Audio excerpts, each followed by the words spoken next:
Baik anak-anak, kita lanjutkan dengan grafik yang ke-6.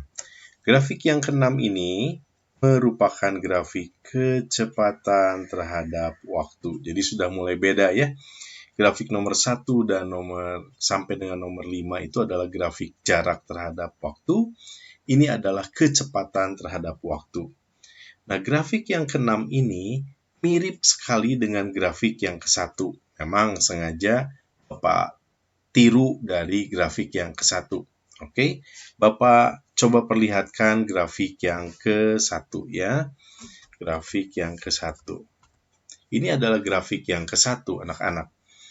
Mirip sekali bukan dengan grafik yang ke-6 ini ya. Coba Bapak lihat, ini adalah grafik 6. Mirip sekali. Yang berbeda apanya? Yang berbeda adalah tulisan di sininya. Ini sekarang tulisannya adalah kecepatan terhadap waktu. Kalau yang tadi tulisannya itu adalah jarak terhadap waktu.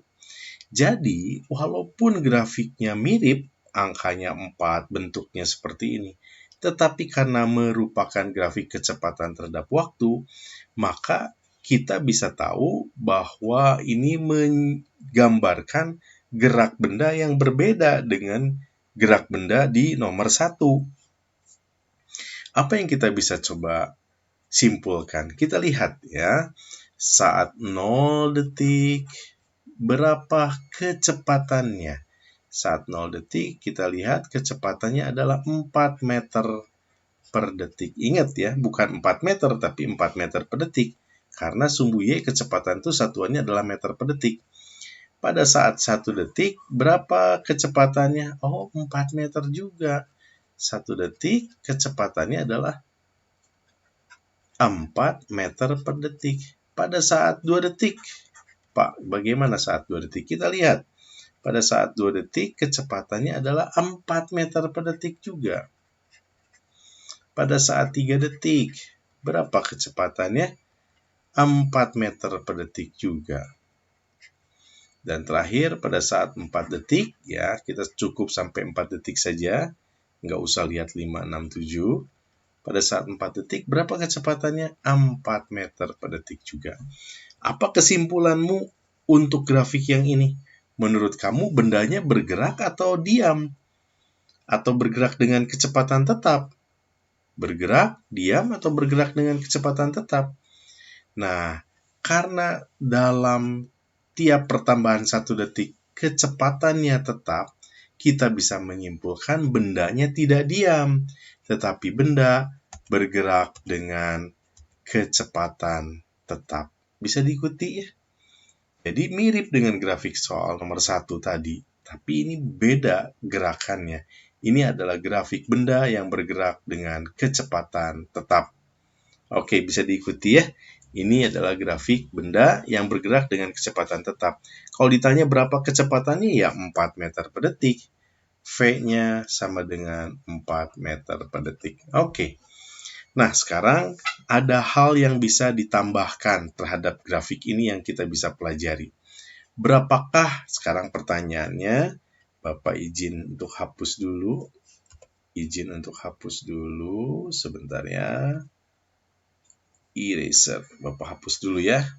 Sekarang Bapak mau tanya nih.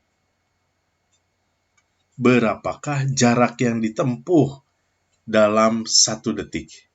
Setelah 2 detik, berapa jarak yang ditempuhnya? Berapa jarak yang ditempuh setelah 3 detik? Jadi ditambah pertanyaannya, berapa jaraknya? Jadi saat 0 detik, berapa jaraknya? Saat 1 detik, berapa jaraknya? 2 detik, berapa jaraknya? 3 detik, berapa jaraknya? 4 detik, berapa jaraknya? Nah, kalau ditanya berapa jaraknya, ini jadi lebih membingungkan. Tapi kita punya rumus, anak-anak. Rumusnya yang mana, Pak?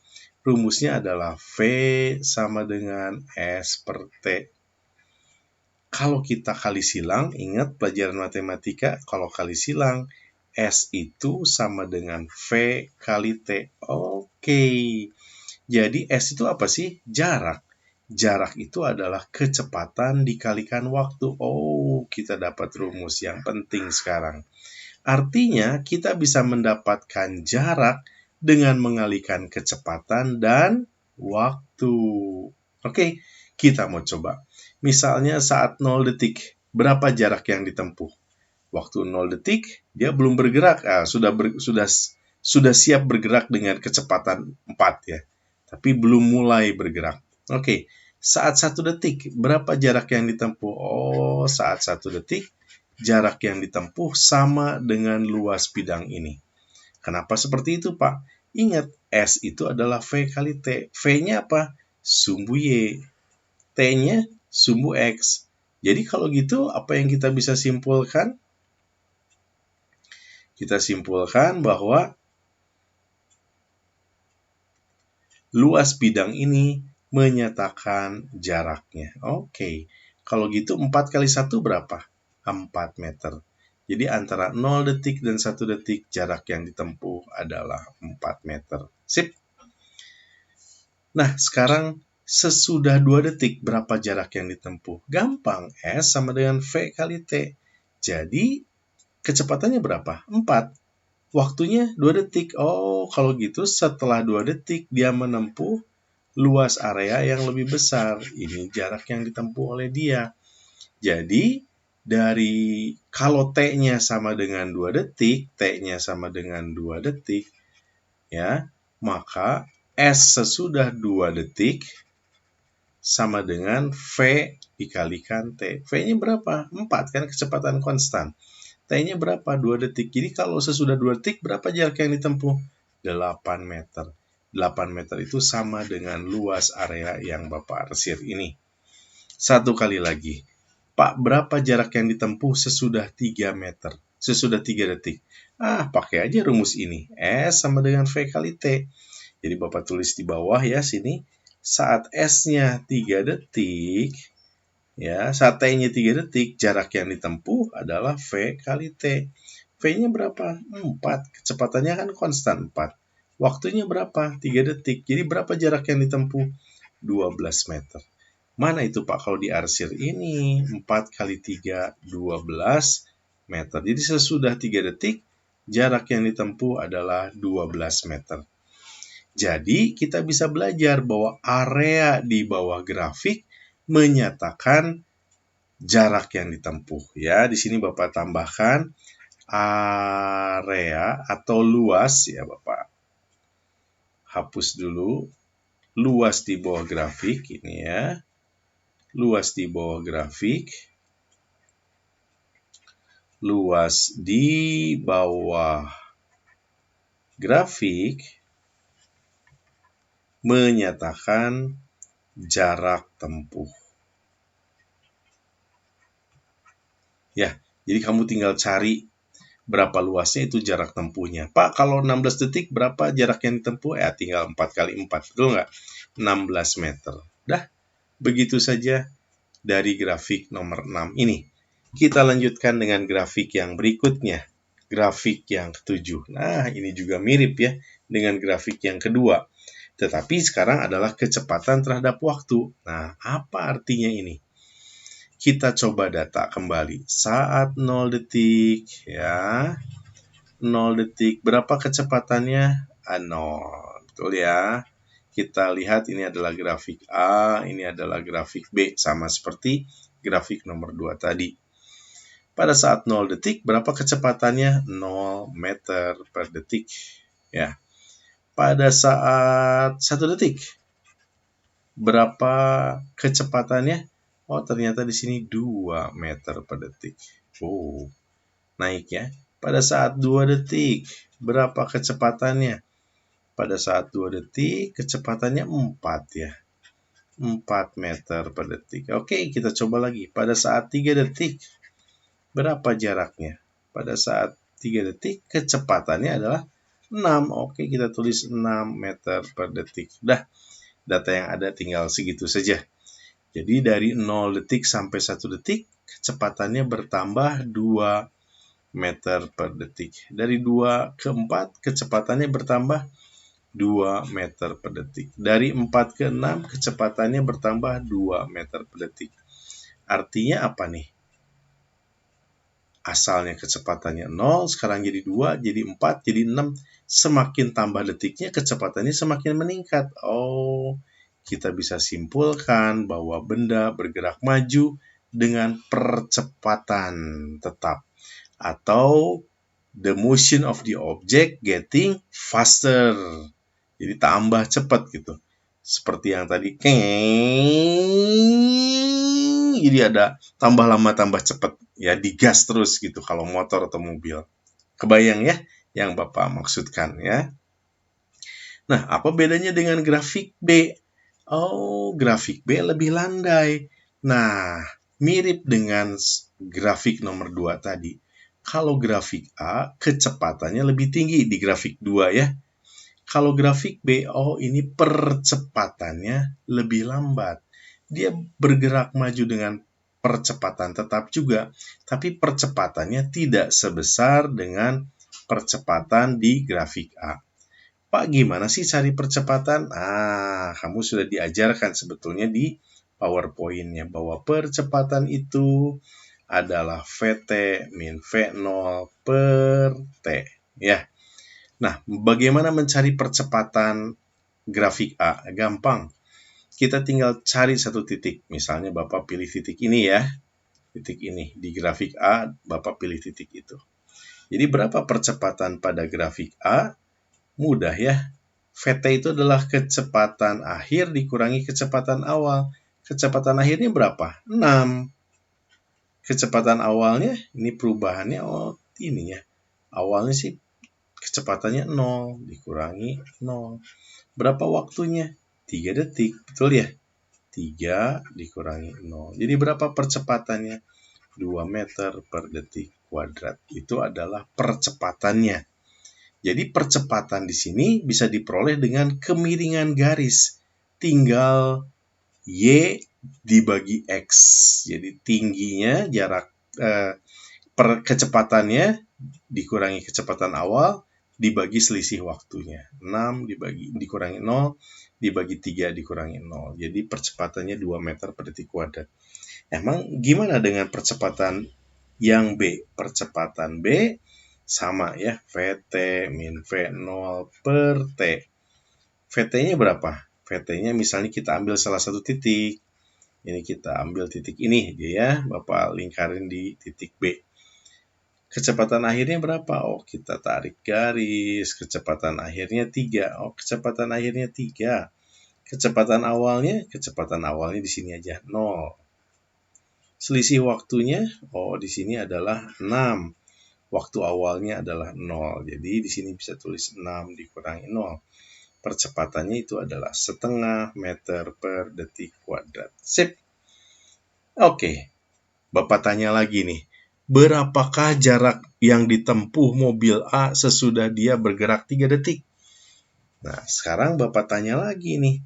Berapakah jarak A setelah 3 detik misalnya? Kalau ditanya jarak A sesudah 3 detik gimana? Lumayan bingung ya. Tapi kita tidak menyerah. V sama dengan S per T. Kalau jarak itu simbolnya S atau space, S itu adalah V kali T. Jadi jarak sesudah 3 detiknya gimana? Bisa. Jarak sesudah 3 detik tinggal V saat 3 detik dikali T saat 3 detik. Saat 3 detik berapa V-nya? 6. T-nya 3. 6 dikalikan 3. Jarak yang ditempuh adalah 18 meter. Ya, 18 meter. Nah, betul nggak seperti ini? Nah, itu berlaku kalau grafiknya si A ini grafiknya datar. Nah, kita lihat. Kalau ini kita kali 6 kali 3, 6 kali 3, ini bentuknya segitiga ya. Jadi ini harus dikali setengah lagi. Kenapa kali setengah? Kan kalau bentuknya segitiga itu adalah luas alas kali tinggi dibagi 2 kan ya. Jadi sesudah 3 detik jarak yang ditempuh sama dengan luas bidang di bawah grafik. Berapa itu? Ya, 6 kali 3 dibagi 2, 6 kali 3, 18 dibagi 2, jadi ini adalah 9 meter. Jadi jarak yang ditempuh oleh mobil A sesudah 3 detik adalah 9 meter. Nah, Pak, kalau jarak yang ditempuh mobil A sesudah 3 detik ya tinggal kita lihat area di bawah grafik untuk 3 detik. Kita contoh sekarang mobil B ya, benda B. Berapakah jarak yang ditempuh B sesudah 6 detik? Gampang. Tinggal area di bawah grafik nih. Yang ini ya Bapak tebalkan, Bapak. Ini adalah area di bawah grafik untuk benda yang kedua. Bapak pakai warna apa nih? Pakai warna ini. Ya. Jadi untuk mobil B, jarak yang ditempuh adalah area di bawah grafik untuk ini. Ya, ini adalah area di bawah grafiknya. Jadi berapa jarak yang ditempuh B sudah 6 detik? Gampang. Tinggal V kali T ya. V-nya berapa di situ? 3 ya. Sesudah 6 detik nih. 3, T-nya adalah 6. Jangan lupa dikali setengah atau dibagi 2. Kenapa dikali setengah? Kan ini bentuknya segitiga, Pak. 3 kali 6, 18. 18 kali setengah, sama juga. 9 meter. Jadi, dalam 3 detik mobil A, benda A bergerak sejauh 9 meter. Tetapi karena lebih lambat, jarak sejauh 9 meter ditempuh oleh benda B sesudah bergerak selama 6 meter. Oke, mudah-mudahan kamu bisa memahaminya ya. Kita lanjutkan grafik berikutnya. Nah, kalau ini gimana lagi nih Teh? Nah, anak-anak, ini sama seperti grafik nomor 7. Hanya benda sedang mengalami gerakan yang berbeda. Nah, sekarang pertanyaan yang lebih mendasar dulu. Benda di grafik yang nomor 8 ini bergerak maju atau enggak? Jawabannya, bendanya bergerak maju atau mundur? Nah, ini benda bergerak maju, anak-anak. Tahu dari mana? Grafiknya masih di atas sumbu X. Ya. Jadi ini grafik benda yang ngapain, Pak? Ini adalah grafik benda bergerak maju dengan perlambatan tetap. Bagaimana itu, Pak? Benda bergerak maju dengan perlambatan tetap. Artinya bendanya ngerem, anak-anak. Waktu ngerem, mobil atau motor ngerem, masih maju nggak? Masih maju, betul nggak? Cuman semakin lama semakin lambat. Akhirnya berhenti. Nah, berapakah jarak yang ditempuh sesudah 3 detik dari awal 0 sampai 3 detik? Gampang, jarak yang ditempuh S itu sama dengan V kali T. Jadi tinggal luas di bawah grafik. V-nya berapa? V-nya luas di bawah grafiknya di situ adalah 6 kali 3 kali setengah. Kenapa harus setengah lagi, Pak? Karena bentuknya segitiga. 6 kali 3, 18. 18 kali setengah, 9 meter. Jadi sesudah 3 detik, jarak yang ditempuh 9 meter. Kalau ditanya berapakah perlambatannya? Perlambatannya bisa A sama dengan VT min V0 per T atau delta T. Ya. VT-nya berkecepatan akhir berapa? 3. Kecepatan akhirnya 3. Kecepatan awalnya 6. Betul ya? Kecepatan awalnya 6. Selisih waktunya 3 dikurangi 0. 3 dikurangi 6 min 3 per 3. Jadi percepatannya itu adalah min 1 meter per detik kuadrat. Angka negatif di sini bukan berarti dia mundur, tapi dia sedang mengalami perlambatan atau bergerak tambah lama tambah lambat. Kalau mobil direm tek tek tek tek tek tek tek tek plek berhenti. Gitu ya, kebayang ya? Itu bergerak dengan perlambatan tetap. Jadi grafik ini bisa menyatakan jaraknya, bisa juga menyatakan perlambatannya. Nah, grafik yang ke-9 ini grafik apa? Nah, bingung ya? Ini memang grafik benda bergerak dengan percepatan tidak tetap. Grafik nomor 9 ini tidak akan dipelajari di level SMP dan SMA. Jadi ini adalah benda bergerak berubah tidak beraturan. Jadi benda bergerak tambah lama, tambah cepat lagi, tambah cepat dengan perlambatan yang tidak konstan. Oke, itu yang kita bisa simpulkan dari grafik nomor 9. Kamu tidak akan mempelajarinya untuk sampai dengan SMA di kurikulum nasional. Oke, itu adalah grafik kecepatan terhadap waktu. Ya,